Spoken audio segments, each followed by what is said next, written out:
I got something stupid for you, Tone. Daryl Ryder's going to join us at 8:20. Now, he's not stupid. He's not stupid. Jeremy Fowler's at 9 o'clock. He's not stupid. You want stupidity? Away we go. Any expectation for Shedeur Sanders under Todd Monkin, I believe, will lead to disappointment. There is nothing about Todd Monkin as a head coach that should get you excited. As an offensive coordinator, you could say Lamar Jackson had an MVP season under Todd Monkin. As an offensive coordinator, Lamar Jackson had 41 touchdowns and 4 interceptions under Todd Monkin. As an offensive coordinator, you can make arguments under Todd Monkin. Stetson Bennett won 2 national championships at Georgia under Todd Monkin. But as a head coach, no. Nothing about Todd Monkin as a head man gets me excited. I need to see who the offensive coordinator is going to be. But what I don't yet see, T, is like, how is Todd Monkin going to command that locker room, command that group of men? And also, if I'm Shedeur or anybody in that locker room, why am I listening to Todd Monkin? What have you won on an NFL level as a head coach? I don't even have expectations for Shedeur under Todd Monkin because I believe any expectations I would have, he would not meet. Because why am I excited about it, T? Why? Audio courtesy is Speakeasy. I'm very respectful of guys who have ever played in the league. Like, people used to call in and they used to get into it with Dustin, be like, you only had 8 tackles. Like, yeah, 8 tackles more than we ever had. Like, I'll always respect that. It was one of the dumbest things I've ever heard in my life. Covering football, covering sports, watching sports, that there was one of the silliest things I've ever heard in my entire life. I don't like saying dumb. I don't like saying stupid. There's no other word for it. What he said was dumb, and if you agreed with it, that's dumb too. Now, Todd Monkin might end up, I don't think he's going to end up being a boob. You need to know who the OC is going to be. Todd Monkin's going to be the OC, or you'll have an OC, but Todd's going to end up being the one calling the plays. That's how that's going to work out. I'd be shocked if it wasn't, but fine, we can go ahead and we do that. I mean, telling the rookie quarterback who's going into year 2, what have you ever told me? That's, what? This is real. This is a real opinion. And people go, well, you shouldn't give it the light of day. He just wants his name out there. I would not want to be known for being stupid.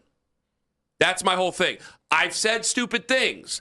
I would not go out of my way to want to know to be known as being dumb. Well, is he saying... It seems ridiculous. Is he saying all young quarterbacks in the league should not listen to somebody like Todd Monkin, or just they have Shedeur? Sean Payton or Andy Reid. Go ahead and say all young quarterbacks. He mentioned Shedeur because they're talking about the Browns situation, and anytime you mention Shedeur, people are going to listen, clearly.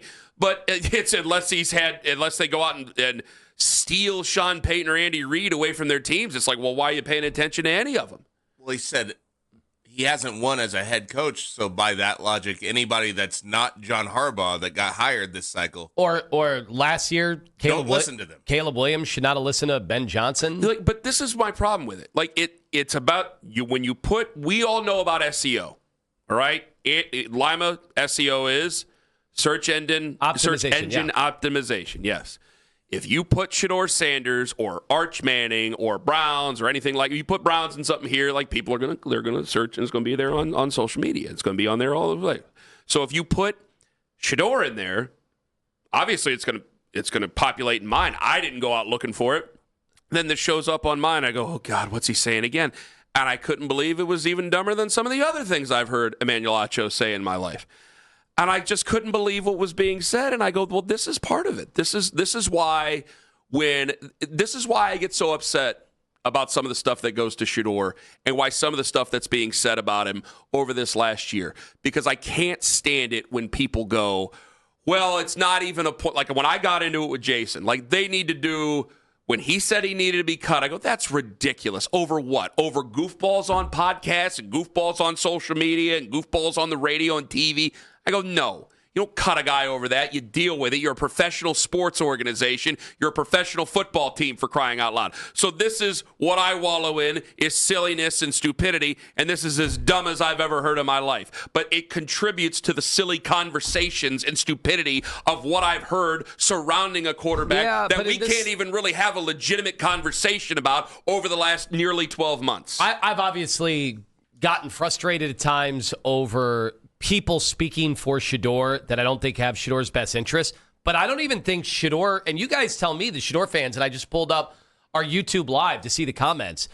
I don't believe that the Shedeur fans that go after people like me on an everyday basis, I don't think they associate with these comments, because I think what I saw, you guys correct me if I'm wrong, I'm on the YouTube Live right now. I think you guys were excited about going from Kevin Stefanski to Todd Monkin based on the work he had done with Lamar Jackson and others, but I thought you guys were excited. So I'm surprised. Do you want to put out the back call to the Shedeur fans and see whether or not they are excited about Todd Monkin? Because if this is pro Shedeur, I mean, this is ridiculous here. The Todd Monkin thing is their new head coach and not listening to Todd Monkin. What are you saying? You've been in an NFL locker room. Even if you took a tour of an NFL locker room, you know that's a stupid thing to say, let alone actually put on a jersey.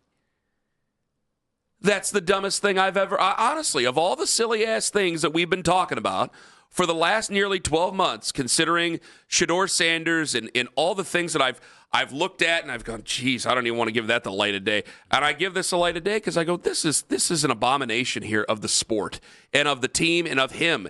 And I hate that people are going to hear that, and then when I go, you got to give him another chance because of what the rest of the locker room is, what the rest of the quarterback room is, and what we can seriously get. Somehow I'll get roped into this silliness, and that can't be done. It can't be done. He may be a great quarterback. He may be a passable quarterback. Let's crawl before we walk here. There were definitely things that I think he got better at, and that I think that you had to watch. A lot of people don't want to accept that because they have arguments online about this stupidity. I have seen most on here right now on YouTube Live. They are saying they are excited and they are not listening to Emmanuel Acho. Thank God. Thank God there's common sense out there. Even on the internet, there's common sense.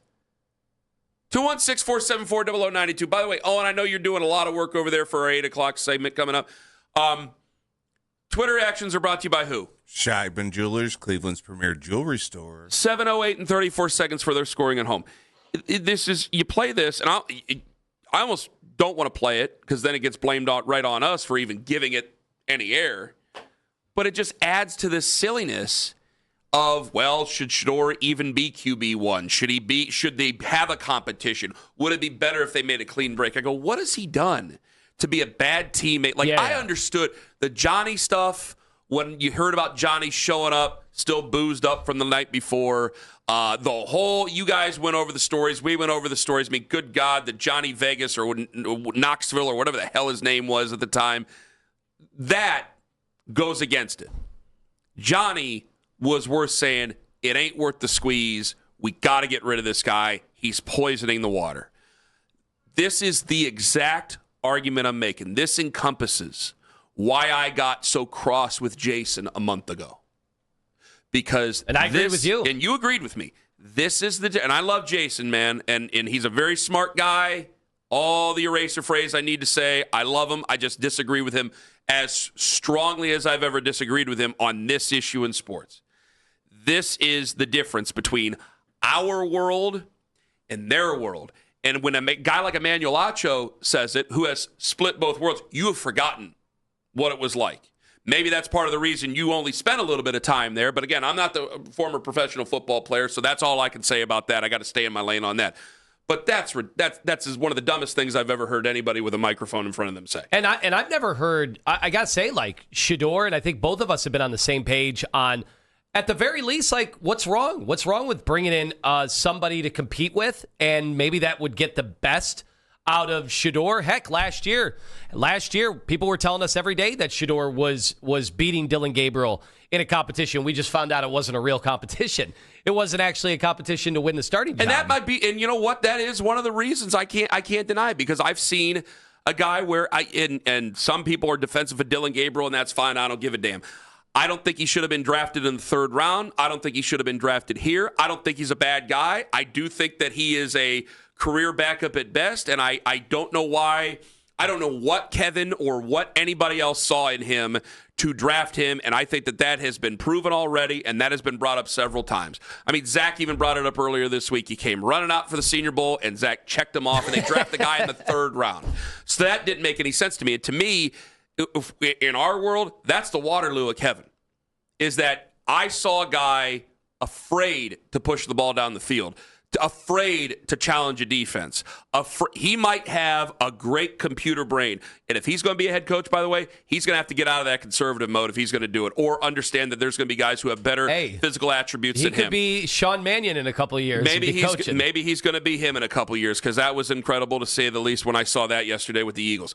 But when it comes to Shedeur, that was my whole thing with it. It wasn't a personal thing against Dillon Gabriel. I just couldn't believe that you had that much faith to draft him in the 3rd round. And then you take Shedeur in the 5th round, and clearly, even though that neither of them might end up being a tremendously great franchise quarterback, it's like Shedeur's got so many more tools to work with. That was my problem, is that one guy clearly should not have been throwing to ball boys and whatever the other stuff was. I understand that maybe he was behind because of the offenses that were given, but if you're going to work with somebody, over. That was that's over. He was way more worth working with. I would love than to know. Dillon Gabriel. I would love to know Todd Monkin, has he contacted? We heard, now we didn't play this audio on the air or anything. I hope he has. But Kevin Stefanski texted Bijan immediately, because he said he was so excited, and then called him first thing in the morning because he was worried about whether he woke him up or not. I'd kind of like to hear something like that from Monkin. Now, he hasn't given a press conference. He hasn't. Won't until next week. Won't happen until next week, but he'll be asked about that. I think that would be awesome and think about the messaging, because, I'm sitting here wondering. I'm on right now. I'm reading every single comment right now, and somebody even said, "Wow, I can't believe I would listen to Lima before Acho," and it was meant to be disparaging to me. But that's how much they do not associate with those comments. Well, they think you hate them. I would love, and hey, look, I've said some hard things. There's no doubt. I would love it if Todd Monkin, and honestly, it would be almost more of a vouching than I've heard from Kevin Stefanski. I would love it if Monkin got up there in front of everybody, was asked about Shedeur, looked right in the cameras, and we've been talking nonstop. I already gave him a plan of attack. Here's how I think. Here's how I envision him operating. That would immediately get me more excited about the situation between the two of them. I totally agree. I would even go as far as, I know what I said about Dillon Gabriel, but I think that he should be in communication with all 3 quarterbacks. If you wanted it to open up to all of them, fine. I think it's going to end up being a Deshaun Watson, Shedeur Sanders competition.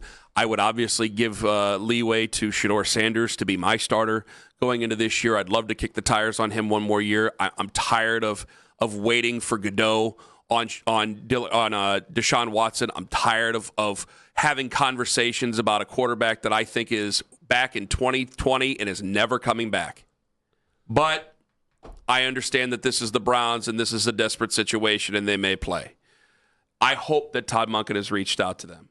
And obviously, I think Shedeur Sanders is a guy who's going to pay attention to a 100%. Guy who's had a long history in offense in the NFL and is a 60-year-old guy and knows what he's doing. Albert Breer, in his mailbag, not the Monday Morning Quarterback, but he is the author of Monday Morning Quarterback after Peter King. He had written in here that, quote, "How would you develop Shedeur Sanders?" is one of the questions that was asked the coaches in the questionnaire. Albert was on Afternoon Drive on Tuesday. He was excellent. And he said, essay is a little overblown. And Darryl was with us on Monday, and some people were like, essay is a little overblown. But there was questionnaires. It says there's another layer that we can now peel back on the Browns testing, as he writes here in SI.com. One of the 6 questions on the test, I'm told, was, quote, "How would you develop Shedeur Sanders?" He was one of 3 players specifically mentioned in that question. Albert then says, after poking around a bit, I can say the candidates didn't take that as a definitive sign that the new Browns coach would have to start Sanders, nor did those guys get that impression in the interview. Moreover, the question was designed to elicit the candidates' views on the head coach's role in developing players, specifically quarterbacks. Yeah, did you see the other question that actually emerged after the piece came out from Albert Breer? No, what was it? We have one of the other questions that says, how would you inform Dillon Gabriel's fiancée that he has been cut and or traded? So that surprised me. There's like 3 nut jobs out there. It was that one. It's at Sportsboy Tony on social media, okay? Well, it wasn't at Ken Carmen. Video. It wasn't that. You leave him out of this. I don't know if it's a good or a bad thing. I don't think it's a bad thing, obviously, for Shedeur Sanders. First of all, it should have been. I think it's a great question to ask. I think it's a great question to ask. Needed to be a part of the process. With all three guys. It needed to be part of the process. Listen, Shedeur, for everything that has ever been said about him, whether it was me, whether it was Jason Lloyd, whether it was you or Emmanuel Acho, he is absolutely somebody who showed some promise at times, regardless of the stats or how it looked. He showed poise at times, making throws while he was getting crushed behind a terrible offensive line. And he clearly demonstrated that he can throw a deep ball and give players a chance vertically that was missing. Basically for the entire season. He has to be a part of the conversation. Now, I don't know how big of a part of the conversation. Like, he's obviously not a Joe Burrow on the team if Cincinnati was looking for a new quarterback. And, Jackson Dart. Now, I don't know how much of an interview process there even was with New York because it seemed like immediately they wanted Harbaugh. Harbaugh wanted them. Would Riley Leonard be part of the conversation in Indianapolis? I don't know. Probably not. Who knows? Shedeur absolutely needed to be a part of the conversation. I'll tell you this. I think that Riley Leonard probably was. Okay. Because, and I know that Indianapolis isn't looking for a new head coach, but I would put all three out there, and the reason is, and this is what I liked about this, so this actually makes you feel should make you feel a little bit better about the process. Not that much, but still a little bit better. Is I go back to what we were just talking about with the whole Acho audio and all that silliness. And why I got into a really strong argument a few weeks ago with Jason is the media can think whatever they want. Fans can think whatever they want. Like, I'm a fan and a media member, and I'll tell you this. I'd rather just move on from Deshaun Watson and take the hit and not have to risk him out there and deal with people booing and cheering or possible injuries or any of that other stuff. I'd rather just move on. I'd much rather have Shedeur Sanders out there and have those arguments all day long. Or even Dylan Gabriel, for that matter, or any one of the other young pups that could be possibly coming out of the draft. But you know what? I ain't no NFL head coach. And I wasn't up for the Cleveland Browns job. And if I was the owner of the Cleveland Browns, I would like to know, hey, this is what we have. All right? I can't move out from underneath this contract. This is what we have here. So how would you work with each one of these three guys? Shedeur Sanders, who in the media is a polarizing figure, not within the walls of Berea, who Deshaun Watson and Dylan Gabriel. I'll throw Dylan Gabriel in there as well. What would you do to work with all three? Because if your answer is cut them, I don't think I need to work with you. Well, I'm not serious. You're not head coaching material if you don't think that you can work with, basically, we know how many quarterbacks started last year, 62. Mm-hmm. You're going to have a quarterback, most likely, like Denver was the one that they didn't have to go to a backup last year at any point, and then guess what? They needed him in the playoffs, so maybe it would have helped them. But you're exactly right. Like, you have to be, like Mike Tomlin, I'll never know, and I don't know if anybody in Pittsburgh will ever know how much of a stamp he had on some of the bad quarterbacks that played. But you know what Mike Tomlin never did? Never apologized for whose quarterback was. He never said, well, look what I had to deal with. He never did that. He coached him. Exactly. And that was my whole thing going back to the opening segment when Bubba Ventrone got that Rams job. What soured me on him, it wasn't just the special teams and the lack of good play out of it. I understand that, yes, you don't have the very best roster in the NFL, so that means you don't have the best back end of the roster. You cannot say that in a press conference. When you say that in a press conference, you're telling me you're not going towards coaching. You have to continue to coach them up. And if they can't get there, they can't get there. You can try every way, but you have to continue to try to find ways and work with them because they are who you are. I don't care if it's youth football. I don't care if it's the NFL. It's still supposed to be that way. And running towards coaching is a Tomlinism, and he's one of the better ones of the generation, so I don't want to hear it. When I have a guy who's possibly going to be my head coach, Shielhaus, Monkin, Schwartz, whoever it might be, what are you doing? Who are you going to bring in to help those guys? Say you were Jim Schwartz. Who are you bringing in to help these guys? Because you know it. This is the situation we're in. No matter what guys on the radio want to say, this is the spot we're in. And we may have to look forward to 2027 for that new quarterback. But you only have right now, right in front of you, what is your plan of action to help Shedeur Sanders? Not your plan of action to help you on a podcast or to get clicks on SEO. What are you doing to help him? Same thing with Deshaun. No matter what I say, if I coach the Browns, I'd have to sit here and think of ways that I would work with Deshaun Watson, and the same thing with Dylan Gabriel. I'm glad they asked that question, and yes, I'm glad Shedeur Sanders is a part of it because I'm open-minded to just about everything. I'm still, as much as I've said what I've said about Deshaun Watson, I understand that we're stuck with him. So, yeah, maybe I'm going to be open-minded from week 6 on because I'd rather see Shedeur Sanders start the season.